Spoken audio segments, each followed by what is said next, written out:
Bonjour à tous et bienvenue au point de l'actualité sur Afrissat Info.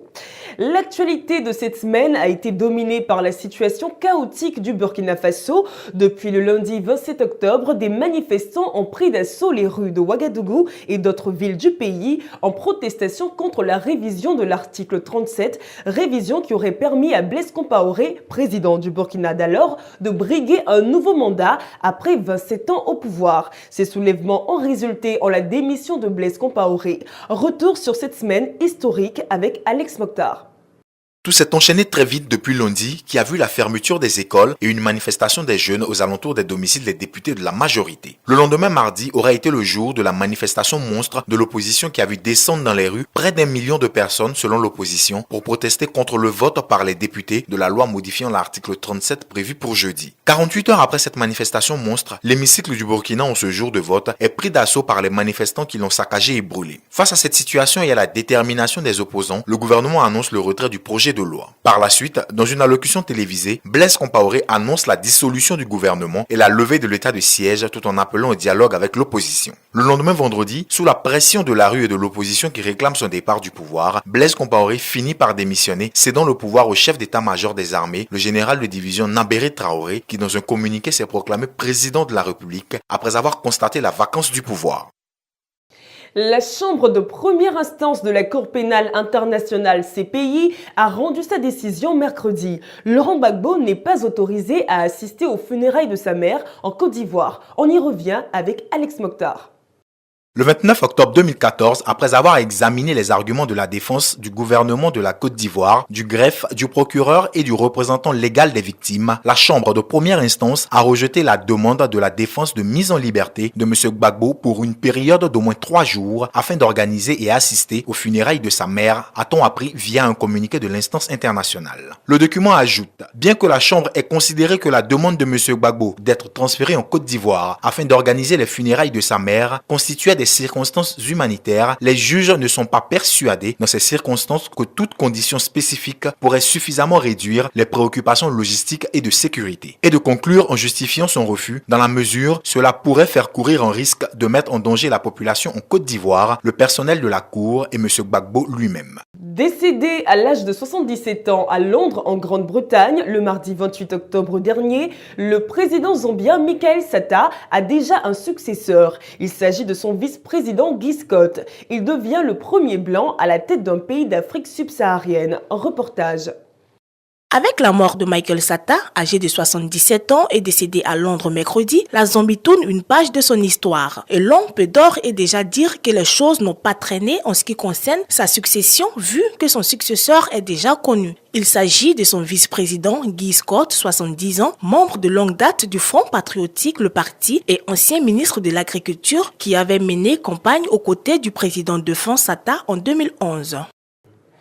Parlons économie à présent. La compagnie ivoirienne d'électricité du groupe Eranov a publié donc ses résultats du premier semestre 2014 s'achevant au 30 juin. L'entreprise déclare pour cette période de référence un chiffre d'affaires global de 214,43 milliards de francs CFA, fruit combiné d'une hausse des ventes d'énergie en Côte d'Ivoire d'une part et de la hausse des tarifs de l'éclairage public d'autre part. Reportage. Selon la compagnie ivoirienne d'électricité CIE, la principale entreprise du secteur électrique en Côte d'Ivoire, la croissance de 12% résulte principalement du dynamisme de l'activité économique avec une croissance de la consommation de 8% et de l'amélioration du rendement de distribution. Néanmoins, la compagnie accuse un léger recul de 2% de ses ventes à l'international. L'entreprise explique cette situation par la hausse de la demande locale. Elle pense que l'arrêt de la centrale thermique à gaz d'Azito début juin 2014 et l'insuffisance de gaz en sont des causes. L'annonce semble avoir un impact sur les performances boursières de l'entreprise. Les titres de la CIE continuent de progresser sur la bourse régionale des valeurs mobilières de l'UEMOA basée à Abidjan.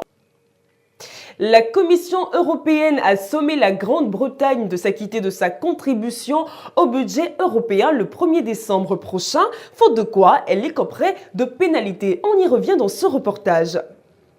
La Grande-Bretagne risque des pénalités si elle refuse de s'acquitter de sa contribution au budget européen le 1er décembre, a averti la Commission européenne. La contribution britannique pour 2014 a été rallongée de 2,1 milliards d'euros avec la prise en compte des chiffres révisés du PIB du Royaume-Uni. Parallèlement, celles de la France et de l'Allemagne doivent baisser respectivement d'1 milliard et 780 millions d'euros. La Grande-Bretagne ne payera pas les 2 milliards d'euros à quiconque le 1er décembre et nous rejetons le montant de ce paiement. Nous allons nous battre par tous les moyens possibles, a déclaré le Premier ministre britannique devant le Parlement.